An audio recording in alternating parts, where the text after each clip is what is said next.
पाकिस्तान की ਉਹ ਲੋਟੂ army mafia army ਜਾਂ ਫਿਰ ਕਹਿ ਲਓ ਕਾਰੋਬਾਰੀ ਆਰਮੀ ਬਿਜ਼ਨਸ ਵਾਲੀ ਆਰਮੀ ਤਾਂ ਕਦੀ ਭਾਰਤ ਵਿੱਚ ਅਸੀਂ ਸੁਣਿਆ ਕਿ ਭਾਰਤੀ ਆਰਮੀ ਨੇ ਕੋਈ ਕੰਮ ਕਹਿ ਸਕਦੇ ਹਾਂ ਕਿ ਅਜਿਹਾ ਕੀਤਾ ਹੋਵੇ ਜਿਹੜਾ ਕਿ ਆਮ ਕਾਰਪੋਰੇਟ ਘਰਾਣੇ ਕਰਦੇ ਨੇ ਪਰ ਪਾਕਿस्तान ਦੇ ਵਿੱਚ ਤਾਂ ਸਾਰੇ ਹੀ ਕਾਰੋਬਾਰਾਂ ਤੇ ਪਾਕਿस्तानी ਆਰਮੀ ਦਾ ਕਬਜ਼ਾ ਹੈ।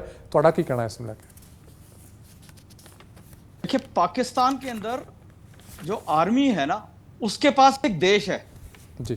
बाकी कंट्रीज के पास एक आर्मी होती है। यहाँ पे एक आर्मी है जिसके पास एक देश है और वो उसको निचोड़े जा रही है अपने भले के लिए। और अपने भी भले क्या, आर्मी का भला थोड़ी हो रहा है इसमें भला हो रहा है जो इनके सीनियर अफसर हैं, जो आर्मी के अंदर हैं, नेवी में हैं, एयरफोर्स में हैं, ये लोग अपनी जेबें गर्म कर रहे हैं। ये तो बहुत, हम लोग जब कमीशन हुए थे ना तो हमारे को बताया गया था कि अगर पाकिस्तान आर्मी में कमीशन होते तो कमीशन के ही पर आपको घर मिल जाता है जो कि आपका होता है, आपका गाड़ी मिल जाती है जो कि आपकी होती है। इंडियन आर्मी के अंदर हम लोग सब धीरे धीरे करके कमाते हैं और जैसे जैसे सर्विस में बढ़ते हैं, पैसे बचाते हैं, हम अपना आते हैं, अपनी चीजें खुद खरीदते हैं। भैया होता है पाकिस्तान के अंदर बिल्कुल उड़ा है। 7% लैंड जो एरिगेबल लैंड है, 7% इमेजिन करिए, ये आर्मी डायरेक्टली कंट्रोल कर रही है और एग्रीकल्चर और इस टाइप की कॉर्पोरेशंस रन कर रही है। इसके अलावा आर्मी के मॉल्स हैं जहां पे आपको कुछ भी चीजें मिल सकती है। जैसे कि आप कोई भी बड़े मॉल के अंदर हिंदुस्तान पे चले जाओ तो अलग अलग टाइप की दुकान, वैसे आर्मी के मॉल हैं, आपको सब कुछ मिलती है।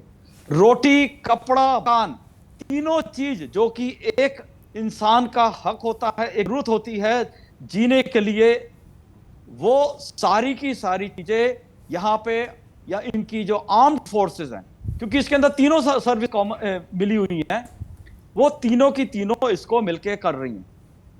तो जो आर्मी पब्लिक के खून पसीने की कमाई को चूस के जी रही है, वो क्या आर्मी बनी?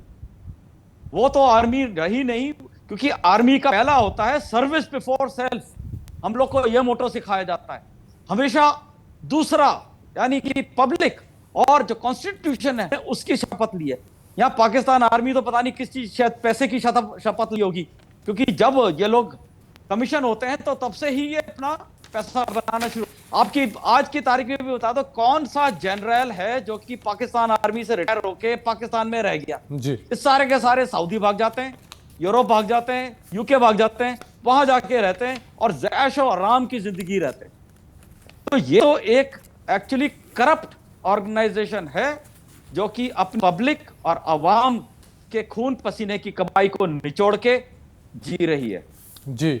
संजीव जी, जेकर गल की जाए तो जिवें तुसीं कहा कि पाकिस्तान का कोई भी जरनैल जिहड़ा कि जनरल रिटायरमेंट तो बाद पाकिस्तान दे विच नहीं रहिंदा, सारे बाहर चले जाते हैं, क्योंकि साफ जी गल है कि बाद विच वो एजेंसियां दे इशारे कह सकते रडार ते आ जाते हैं, करप्शन ही इन्नी कीती हुंदी, शायद एक कारण होवे। पर इत्थे एक सवाल है, जिहड़ी भी पाकिस्तान दे वल्लों ये सारे कारोबार तो कमाई की जाती है कि वो पाकिस्तानी आर्मी नूं जिहड़ा है वो कह सकते हैं कि डेवलप करने के लिए इस्तेमाल की जाती है, कि जां फिर भारत खिलाफ दहशतगर्दी दे विच ही वो सारा कुछ लगाउंदे ने, जां फिर अपनी जेबां भी भरदे ने?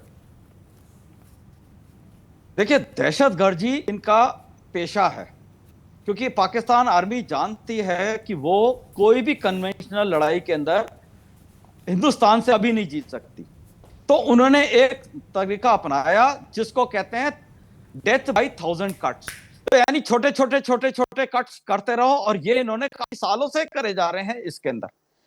लेकिन अब इसको हम कॉल ऑफ कर दिया है। अब कहा गया है कि कोई भी act of terror will be treated as act of war. तो आप अगर दहशतगर्दी करोगे हिंदुस्तान में तो हम आपके ऊपर लड़ाई जंग छेड़ देंगे। और ये ऑपरेशन सिंदूर ने बहुत क्लियरली दिखा दिया कि हमने पहले आपके सिर्फ दहशतगर्दों के चीजों के जो उनके अड्डे उसके ऊपर अटैक किया, उनको तहस नहस किया, तो पाकिस्तान आर्मी ने रिएक्ट किया। जब पाकिस्तान आर्मी ने रिएक्ट किया तो हमने आपके हवाई अड्डे उड़ा दिए। जब आपके हवाई अड्डे उड़ा दिए तो आपकी हवाइयां उड़ गई। जब आपकी हवाइयां उड़ी तो आप भागे अमेरिका के पास की, जी भाओ, नहीं तो अगला अटैक जो आएगा वो अब आर्मी बेसिस के ऊपर आने वाला था, और आर्मी बेसिस के ऊपर आता तो ये आर्मी जो थी ये खत्म हो जाती। जी। तो इनको डर के मारे ये भाग अमेरिका के पास।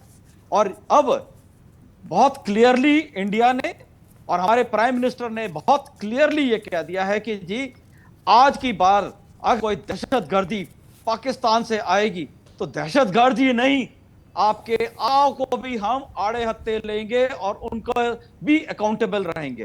तो ये जी। एक बड़ा स्टेप है इंडिया का।